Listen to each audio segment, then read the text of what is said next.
How to break any bad habit in 30 days. Bad habits don't usually ruin lives overnight. They work quietly. One small decision, repeated daily, slowly shaping who you become. Scrolling instead of sleeping, snacking instead of stopping, procrastinating instead of starting. Over time, these patterns feel automatic, almost impossible to break. But science tells a different story. Habits are not permanent, they are learned behaviors, and anything learned can be unlearned. With the right approach, you can interrupt even deeply ingrained habits, and 30 days is enough to start a real transformation. This is not about willpower, it's about understanding how habits actually work and using that knowledge to rewire them. Why bad habits feel impossible to break. If bad habits were just about laziness or lack of discipline, breaking them would be easy. But habits live in a part of the brain that operates automatically, below conscious decision-making. Your brain loves efficiency. When you repeat a behavior enough times, the brain creates a shortcut. That shortcut saves energy by running the behavior on autopilot. This is why you reach for your phone without thinking or snack without feeling hungry. The goal isn't to fight your brain. The goal is to retrain it. The science of habit formation. Every habit follows a simple neurological loop. Cue,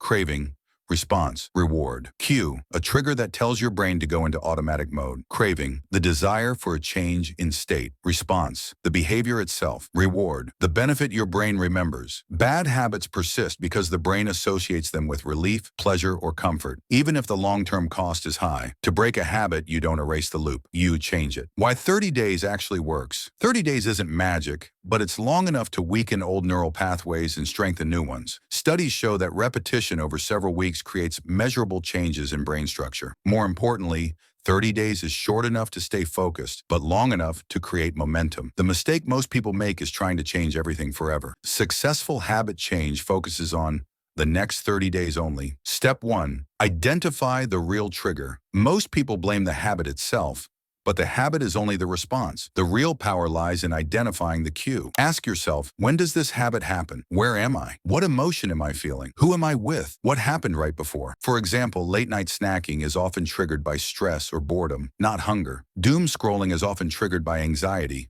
not curiosity. You can't change what you don't see clearly. Step 2. Define the craving behind the habit. Every habit satisfies a need, even destructive ones. Smoking might provide calm. Procrastination might provide relief. Overeating might provide comfort. When you identify the craving, you stop fighting the habit blindly and start solving the real problem. The question becomes, what feeling am I actually seeking? Step 3.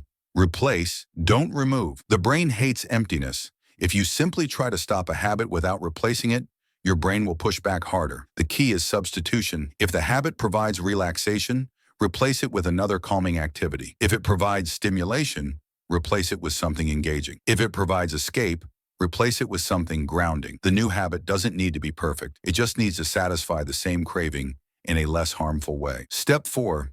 Make the bad habit harder. Environment shapes behavior more than motivation ever will. If you want to break a habit, increase friction. Remove apps from your home screen. Don't keep trigger foods at home. Log out instead of staying logged in. Put distance between you and temptation. Every extra step gives your brain time to regain control. Step 5. Make the new habit obvious and easy. At the same time, reduce friction for the habit you want to build. Prepare in advance. Start extremely small. Attach it to an existing routine. Instead of I'll exercise every day, start with I'll put on my shoes. Action creates motivation, not the other way around. The role of identity in habit change. One of the most powerful discoveries in behavioral science is this. Habits stick when they align with identity. Instead of saying, I'm trying to quit smoking, say, I'm not a smoker.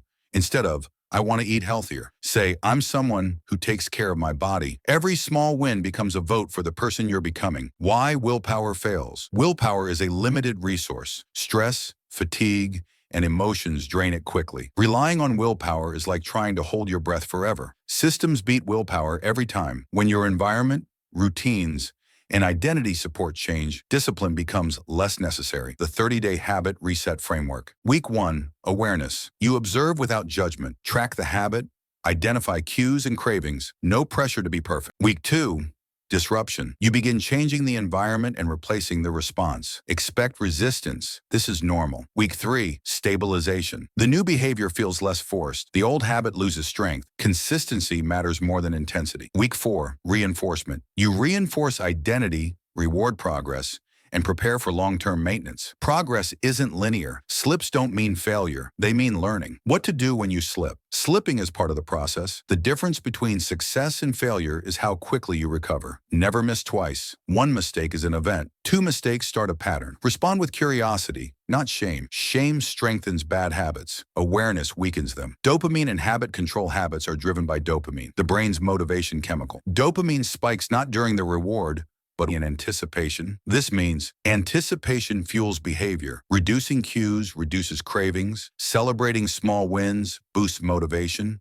Reward progress, not perfection. Why habits return under stress. Stress pushes the brain into survival mode, where it defaults to familiar patterns. This is why bad habits often return during tough times. The solution isn't more discipline, it's stress management. Sleep, movement, and emotional regulation are habit protection tools, not luxuries. One habit at a time. Trying to change everything at once overwhelms the brain. Focus on one habit for 30 days. Mastery comes from simplicity, repeated consistently. The long-term shift. After 30 days, the habit may not be gone forever, but it will be weaker. More importantly, you will be stronger. You'll trust yourself more. You'll understand your patterns. And you'll know that change is not only possible, it's repeatable. Final truth. Bad habits are not character flaws. They are outdated solutions to old problems. When you update the solution, the habit loses its purpose. Breaking a habit isn't about becoming a different person overnight. It's about making small, science-backed changes